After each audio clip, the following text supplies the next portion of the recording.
Breaking news across the National Football League. Former Saints legend CJ Gardner-Johnson has been surprisingly released by the Houston Texans. So before I give you my take and break down this idea for the New Orleans Saints potentially having a reunion with CD Deuce, get in the comment section. Would you bring him back to New Orleans? Type yes, type no, get in the comment section, and let's have a really, really interesting conversation about a former Saints player.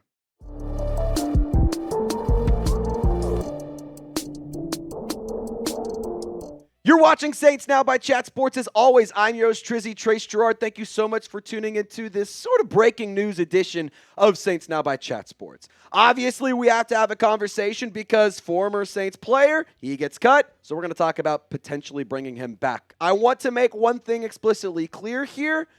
I don't necessarily think bringing CJ Gardner-Johnson back would make a lot of sense. That being said, I think the role that he would provide is something that the New Orleans Saints are missing. So let's kind of recap this news and kind of recap the past few years for CJ Gardner-Johnson. Remember, he was drafted by the New Orleans Saints in the 4th round out of Florida, all the way back in 2019, spent some time in New Orleans, then gets traded to Philadelphia, then heads over to Detroit, goes back to Philadelphia, traded to the Houston Texans. So that brings us here today, where now CJ Gardner-Johnson is a free agent. So if you were to bring in this player and add him to the roster, it would not be a trade. All you would have to do is go sign him, make a call, and say, hey, let's put pen to paper. So for the simplicity aspect of this and the lack of a trade, I can say I am at least a tiny bit interested in this.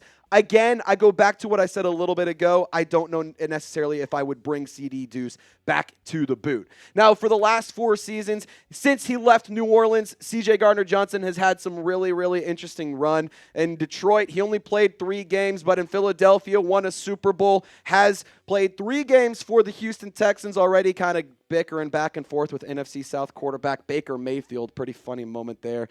Baker, funnily enough, called CJ Gardner-Johnson just Chauncey to his face, which is absolutely hilarious if you ask me.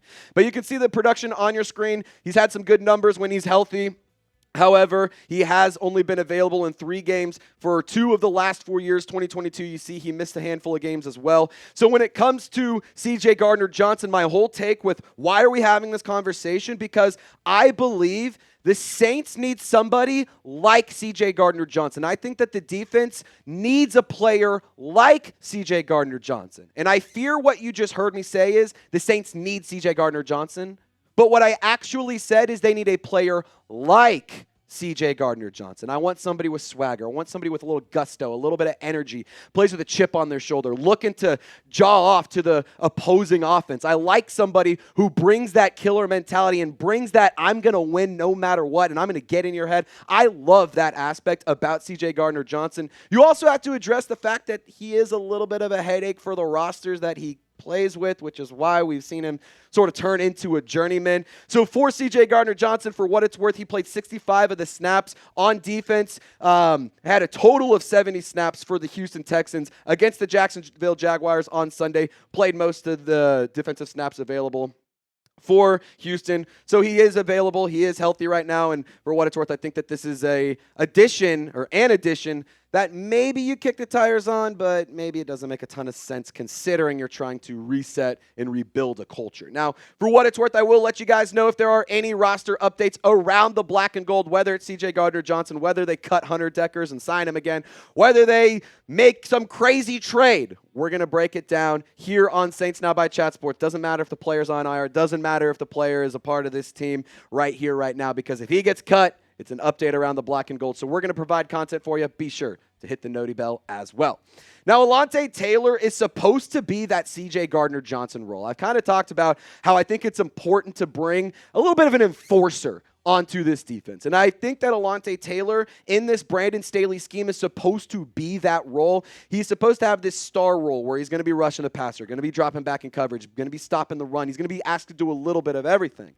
But when you look at the Pro Football Focus grades, comparing these two defensive backs, you can see that CJ Gardner-Johnson has had a little bit more success kind of doing a little bit of everything as a defensive enforcer. The overall PFF grade favors CJ Gardner-Johnson. The pass rush grade does favor Alontae Taylor. I want to talk about that in a moment because Pass rushing is what CJ Gardner-Johnson wants to do more of, but the run defense, CJ Gardner-Johnson much better in that regard. In coverage, Alontae Taylor actually grades out better. So it is an interesting conversation to have because I do think that this is a type of player that the New Orleans Saints need, and the best Saints defenses have had these kinds of players be very prevalent on the field. And in my opinion, Brandon Staley needs to find ways to improve this defensive squad. They have not been good. They grade at the bottom of the league in a lot of different statistical categories. Not quite 32, but you're in the bottom 10, which isn't something you necessarily want to be living in. You can see the opponent's points per game. We're giving up the 25th most, 15th most in yards per game, 16th most in yards per play. So you're kind of in the middle of the ground here. So what I see here is you don't give up as many yards as you would think, but you give up a ton of points because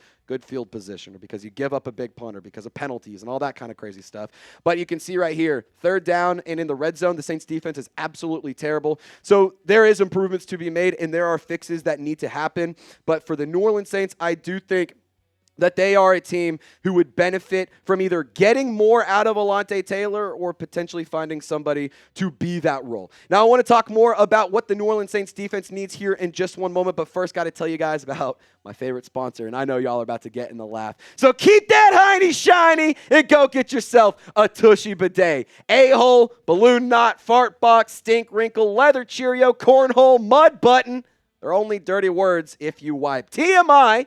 But I use my Tushy bidet multiple times a day, every single day. And it took no time to set up. It was absolutely easy. And it's so easy that even a Falcons fan could do it. I've noticed massive improvements during my time on the porcelain throne. And if you're looking to upgrade your toilet time, you can get 10% off if you use code CHAT at hellotushy.com. That's code CHAT to get 10% off. Stop, drop, plop, and clean up the mess with a Tushy bidet. Tushy is the everyday luxury bidet that instantly transforms your bathroom habits and bottom health for life. 99% of people who wash with the Tushy Wave bidet feel cleaner and fresher after going to the bathroom, and every bidet from Tushy easily attaches to your existing toilet without the need for additional plumbing technology. You do not have to be a genius to set this kind of thing up. Trust me, I was able to make it happen, and I am no good when it comes to being a craftsman whatsoever. Every Hello Tushy bidet comes with a 30-day hassle-free return and a 12-month warranty, so be sure to go and get one and upgrade your toilet time here. Remember, a-hole is only a dirty word if you wipe. So clean up that crappy situation and get 10% off your order with code CHAT at checkout when you head over to hellotushy.com. Reminder, that's 10% off your first bidet order at hellotushy.com with promo code CHAT. All that information is available in the comments and description. I want to take a look at the cornerback depth chart and the safety depth chart as well, because obviously CJ Gardner-Johnson is a very versatile player. He can line up in the box. He can line up out wide. He can line up in the slot. He can line up in the defensive line. He can line up as a free safety. He kind of does a little bit of everything. Over 900 snaps logged in the box as a free safety and as a slot. And then out wide, 142 throughout his career, 271 down on the defensive line. So when you look at the players that are currently available as defensive backs, again, I just go back to I believe there are upgrades to be had. And it's a fair question to say, is he worth the headaches? And I can confidently tell you, I think that it may not be that, because he is a player that has been known to cause some problems in the locker room, has been known to get a little too vocal, a little too loud and whatnot. And so I can tell you, I think if you were to rotate Alontae Taylor and CJ Gardner-Johnson, for what it's worth, that would be a filthy rotation. I would think that that would be absolutely lethal against opposing offensive coordinators.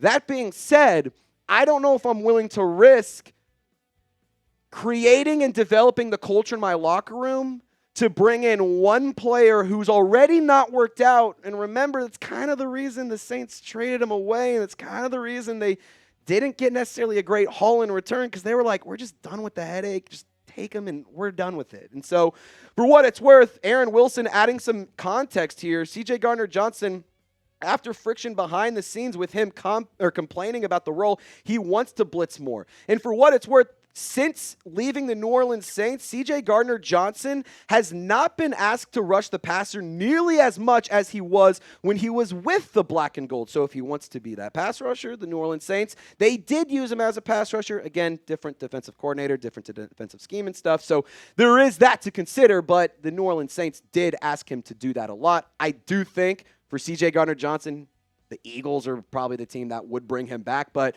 I also can tell you right now that it feels like they don't necessarily care about what's going on off the field for some of those players. Aaron Wilson adding a little bit more. Among the issues the Texans experienced behind the scenes with C.J. Gardner-Johnson, per sources, he was critical of teammates in the secondary and didn't like his role. It was a locker room issue, and ultimately, this just wasn't a good fit for a team and a talented player. And this is exactly what happened last time he was in New Orleans. Got rid of him because he just wasn't a good fit. He was complaining. He was jawing too much. He was talking too much. And, I'm somebody who was a massive, massive C.J. Gardner-Johnson fan. That being said, you already let him go once. Would it make too much sense to bring him back? I mean, also considering the fact that he had some choice words about the Saints, about the fan base, about New Orleans, about the team.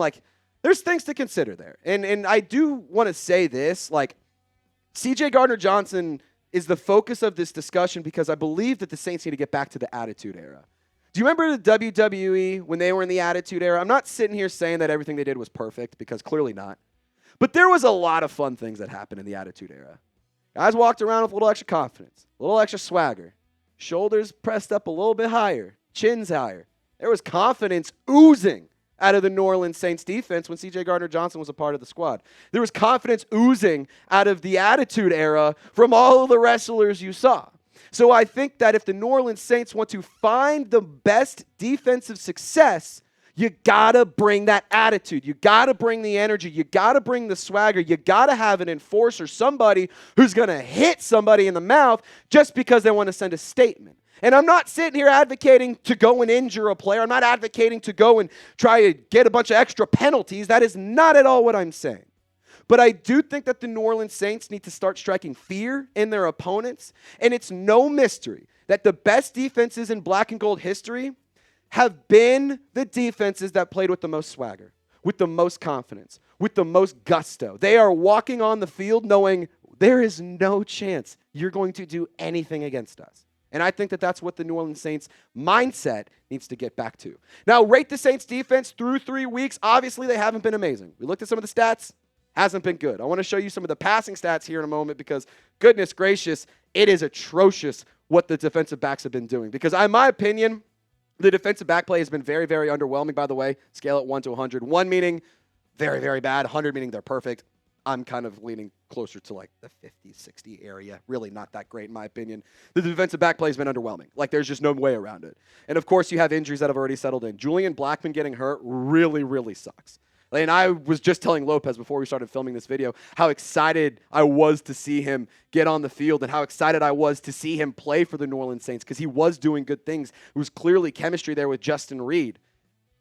That being said, the cornerbacks haven't been great either. Kool-Aid McKinstry, in my opinion, has kind of been underwhelming.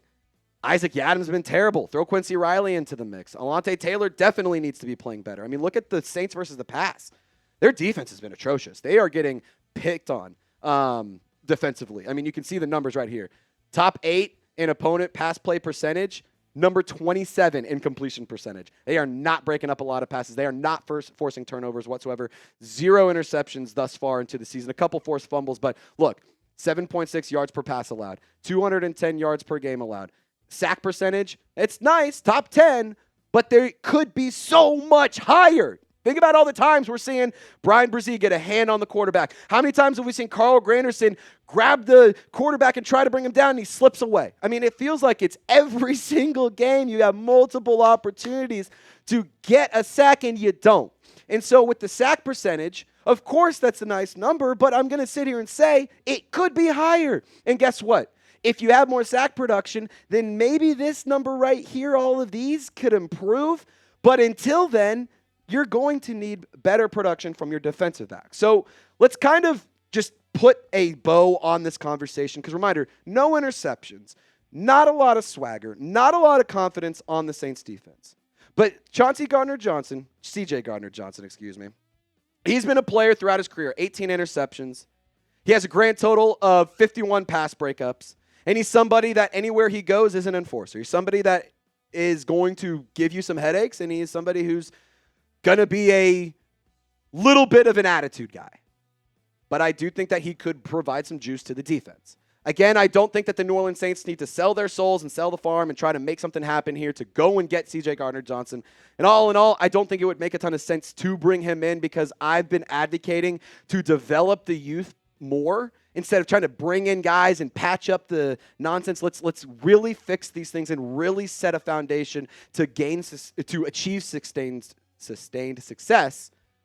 I think CJ Gardner-Johnson, bringing him in, would just be putting a Band-Aid on yet another issue that the Saints have in a grand scheme of problems. So, all in all, I do think that the Saints need to be better when forcing turnovers. I think that they need to be better against the pass, and that starts with getting interceptions. I mean, sure, pass breakups are important, but we got to take the ball away, man. So I'm going to ask you, who's going to be the first person to have an interception for the New Orleans Saints? Kool-Aid McKinstry? Could Quincy Riley come in week 4 and just somehow manage to get a pick? That would be awesome. He's already forced a fumble in very limited snaps. He's a dog. Would love to see him get there. Justin Reed, Jonas Sanker, he had an interception in the preseason. I don't know who it's going to be, but I want to hear from you because I want you to try to convince me who it's going to be. Appreciate you guys for rocking and rolling with us here on Saints Now by Chat Sports. Hope you guys have a wonderful afternoon, wonderful evening. No matter where you are, how you're watching, we appreciate the Golden Gang for tuning in. So be sure to hit the sub button, turn on your notifications. Y'all stay golden. We'll see you next time.